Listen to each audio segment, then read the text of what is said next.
सोचिए जरा, अगर कोई आपसे कहे कि एक कंपनी पूरे भारत पर राज करने लगी थी तो शायद आप कहेंगे मजाक है। लेकिन ये मजाक नहीं, इतिहास है। एक ऐसी कहानी जो आज भी हैरान करती है। आज मैं आपको बताऊंगा कि कैसे ईस्ट इंडिया कंपनी नाम की एक छोटी सी ट्रेडिंग कंपनी ने पूरे हिंदुस्तान को अपने कब्जे में ले लिया था। कल्पना कीजिए उस समय का माहौल। सन 1600 में जब ईस्ट इंडिया कंपनी भारत आई थी तो उसका मकसद बिल्कुल साफ था, सिर्फ व्यापार करने भारत आई थी। मसाले, कपड़ा, बस इतना ही।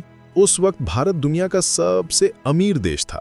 यहाँ के मसाले, रेशम और कपड़े यूरोप में सोने से भी महंगे बिकते थे। कंपनी के लोग सोच रहे थे कि यहाँ से सामान खरीद कर वापस इंग्लैंड ले जाएंगे और मोटा मुनाफा कमाएंगे। उनके सपनों में सिर्फ पैसा था, पावर नहीं। शुरुआत में तो सब कुछ नॉर्मल लग रहा था। कंपनी के एजेंट्स अलग अलग शहरों में जाकर लोकल राजाओं से परमिशन लेते थे, कुछ पैसे देते थे, कुछ गिफ्ट्स देते थे और बदले में ट्रेडिंग की इजाजत मिल जाती थी। मुगल बादशाह भी खुश था क्योंकि उसे लगता था कि ये फॉरेन ट्रेडर्स सिर्फ बिजनेस करने आए हैं। उन्होंने कभी सोचा भी नहीं था कि ये लोग एक दिन उनकी ही जगह बैठने का सपना देख रहे हैं। पहले कुछ दशकों तक कंपनी के लोग बिल्कुल शांत रहे। वो अपने काम में मस्त थे, अपने वेयर हाउसेस बना रहे थे, लोकल सप्लायर्स के साथ डील्स कर रहे थे। लेकिन धीरे धीरे कंपनी के इरादे बदलने लगे। जब उन्होंने देखा कि भारत में राजाओं के बीच लगातार झगड़े होते रहते हैं तो उनके दिमाग में एक शैतानी प्लान आया।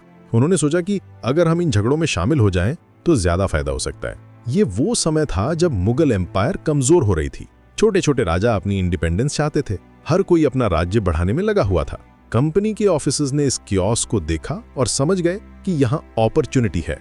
पहले तो कंपनी ने अपनी सिक्योरिटी के नाम पर कुछ सोल्जर्स रखे, फिर कहा कि लोकल कॉन्फ्लिक्ट से बचने के लिए हमें अपनी आर्मी चाहिए, और धीरे धीरे उस कंपनी ने अपनी आर्मी बना ली। ये आर्मी सिर्फ डिफेंस के लिए नहीं थी, ये अटैक करने के लिए भी तैयार थी। इसमें इंडियन सोल्जर्स भी थे और यूरोपियन ऑफिसर्स भी। एक परफेक्ट कॉम्बिनेशन था जो लोकल नॉलेज और मॉडर्न वॉरफेयर टेक्निक्स को मिलाता था। कंपनी के ऑफिसर्स बहुत चालाक थे। वो अलग अलग राजाओं के पास जाते थे और कहते थे कि हम आपकी मदद करेंगे आपके दुश्मनों से लड़ने में। बदले में वो कुछ ना कुछ मांगते थे, कभी ट्रेडिंग राइट्स, कभी टैक्स कलेक्शन का हक, कभी कुछ जमीन। भारतीय राजाओं की आपसी लड़ाई का फायदा उठाया और हर बार कंपनी का इन्फ्लुएंस बढ़ता गया। वो एक मास्टर चेस प्लेयर की तरह अपनी चालें चल रहे थे। सबसे बड़ा टर्निंग पॉइंट आया सन 1757 में, प्लासी की लड़ाई। ये वो मोमेंट था जब सब कुछ बदल गया। बंगाल के नवाब सिराजुद्दौला और ईस्ट इंडिया कंपनी के बीच ये लड़ाई हुई। लेकिन ये कोई फेयर फाइट नहीं थी। कंपनी ने नवाब के अपने ही जनरल्स को पैसे देकर खरीद लिया था। सबसे बड़ा धोखा मीर जाफर से मिला, जो नवाब का सबसे भरोसेमंद कमांडर था। जब लड़ाई का दिन आया तो नवाब के कुछ सबसे भरोसेमंद कमांडर्स ने उसका साथ छोड़ दिया। रॉबर्ट क्लाइव के नेतृत्व में कंपनी की आर्मी ने आसानी से जीत हासिल की और इस तरह एक कंपनी बंगाल की मालिक बन गई। सोचिए, एक ट्रेडिंग कंपनी अब एक पूरे प्रांत की रूलर बन गई थी। ये इतिहास का सबसे अजीब मोमेंट था। प्लासी की जीत के बाद कंपनी का असली चेहरा सामने आया। अब वो सिर्फ ट्रेडर नहीं रह गई थी, वो रूलर बन गई थी।